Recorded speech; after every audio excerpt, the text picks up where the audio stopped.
Nothing seemed wrong that morning. The floodwaters had receded overnight, leaving behind mud-covered streets, branches tangled in power lines, and the metallic smell of stagnant water. For the residents of the small town, the worst was over. But the animals disagreed. Dogs that had never barked before began howling for no apparent reason. Horses refused to enter their stables. Cats abandoned warm, safe houses to hide in elevated places, far from the ground. There was no noise, no smoke, no visible threat. And yet something was deeply wrong. On a small farm near the river, a guard dog tried to force its way through the gate for the first time in years. It scratched at the metal, whimpered, pulled against its chain until its neck bled. Its owner assumed it was stress caused by the flood, but the dog wasn't afraid of the water. It was afraid of what the water had brought. Migratory birds that normally perched in nearby trees simply vanished. No songs, no wings beating the air. Silence replaced a place that had always been alive. On the edge of town, a sheep farm collapsed into quiet chaos. The animals crowded tightly into one corner of the pasture, forming a compact circle, all facing outward, a rare behavior, typical of extreme defensive response. As if something were watching, humans went on with their routines, cleaning houses, assessing damage, recording flood videos for social media. Meanwhile, the animals already knew. The danger hadn't left. It had only changed form. 3 kilometers away, far from the town's eyes, the municipal zoo remained closed to the public.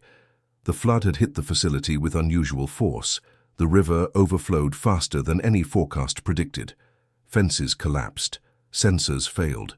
Generators were shut down in haste. On official reports, everything appeared under control. No casualties. Animals accounted for. Situation stabilized. But there was one line no one wanted to highlight. One enclosure was empty. The animal that belonged there was not small, not common, and definitely not harmless. During the chaos of the flood, with murky water covering half the structures, no one noticed the exact moment of escape. No cameras were functioning. No alarms were triggered. The human error wasn't the containment failure. It was the rush to conclude that everything was fine. While staff signed forms and administrators tried to avoid panic, something was moving beyond the zoo's boundaries. Something silent, something patient, something that didn't need to be seen to be felt. Wild animals recognize this kind of presence. They don't need proof. They don't need confirmation. Their instinct doesn't work with logic. It works with survival, and that instinct was on full alert. On the second night after the flood, the pattern became impossible to ignore. Dogs began barking at the exact same time, always after midnight, always facing the same direction, the wooded area near the river's former course. They didn't bark non-stop, short, controlled barks, like warnings. At a rural school, chickens stopped laying eggs overnight. In another area, cattle broke through fences and walked for miles in the darkness, as if fleeing something approaching slowly. Residents began feeling a discomfort they couldn't explain. It wasn't fear. It was anticipation, like when your body senses someone behind you before your eyes confirm it. Security cameras captured shadows that didn't match people or common animals in the region. Footprints appeared in the mud and vanished near the water, with no clear continuation. Authorities blamed it on post-flood stress. But the animals kept reacting. A local veterinarian was the first to say out loud what many were afraid to think. "They're not confused," he said. "They're warning us. Warning of a predator out of place. Warning of something that didn't belong in that ecosystem. Warning of a mistake that hadn't yet been corrected." The animal's instinct was right. That night, the danger stopped being just a feeling. The first attack happened far from houses, on a small rural property near the flooded forest. The owner woke up to a silence that felt wrong. No barking, no insects, no movement. When he stepped outside with a flashlight, he found the corral gate open. Inside, 3 goats lay dead. There were no signs of prolonged struggle, no chaos, no frantic attack. Just bodies on the ground and deep, precise wounds, as if the predator knew exactly where to strike. This wasn't desperate hunger. It was testing. The next morning, more signs appeared. A calf vanished. Chickens disappeared without scattered feathers. A farm dog was found injured but alive, dragged several meters before escaping. That detail changed everything. The dog didn't flee randomly. It ran straight to the road, straight toward people, as if it knew that was where safety was. Animals began behaving in coordinated ways, something rarely seen outside the wild. Horses refused specific trails. Cattle froze at the same point in the pasture. Dogs barked only when the wind came from one direction, the forest near the old riverbed. The predator was getting closer and learning fast. Residents reported the feeling of being watched. They saw no eyes, heard no footsteps, but they felt it.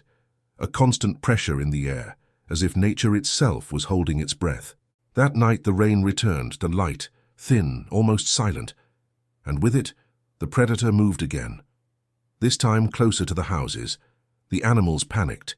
This was no longer a warning, it was desperation. Dawn revealed what no one wanted to confirm. Near the riverbank, clear marks appeared in the still wet mud. Large tracks, heavy, completely inconsistent with local wildlife. The zoo could no longer deny it. The escaped animal was a large predator, extremely adaptable, silent, territorial, and now fully active. The revelation didn't come through an official statement. It came when a home security camera captured the silhouette moving slowly across a backyard, low to the ground, muscular. Calculated movements. It didn't run, it didn't hide. It knew it wasn't being hunted. Not yet. The capture operation began in haste, but there was a problem. The predator knew the terrain better than the humans. That's when something unexpected happened. The animals began to guide them. Dogs barked in sequence, always at the same intervals, always pointing toward the same area of forest. Horses refused to leave their stalls precisely when teams attempted to advance through the wrong paths. Even birds grew restless, only when the wind carried the animal's scent. Without realizing it, humans began following the signals. Where animals calmed, the danger wasn't there.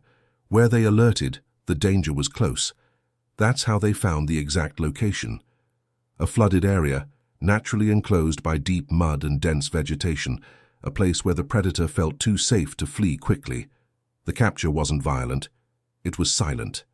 Tranquilizer darts, careful restraint, no celebration. When the animal finally collapsed, something strange happened. Dogs stopped barking at the same moment. Birds resumed singing. The wind seemed to move again, as if nature had received the confirmation it was waiting for. The invisible danger was over. The town never received all the details. Officially, nothing serious happened. No alarming headlines, no full explanation. But the animals knew. They always do. They detected the danger first. They warned when no one wanted to listen. And they helped end something that could have turned into tragedy. Maybe the real lesson isn't about an animal that escaped, but about the fact that when animals go on alert, it's because something that shouldn't be there already is.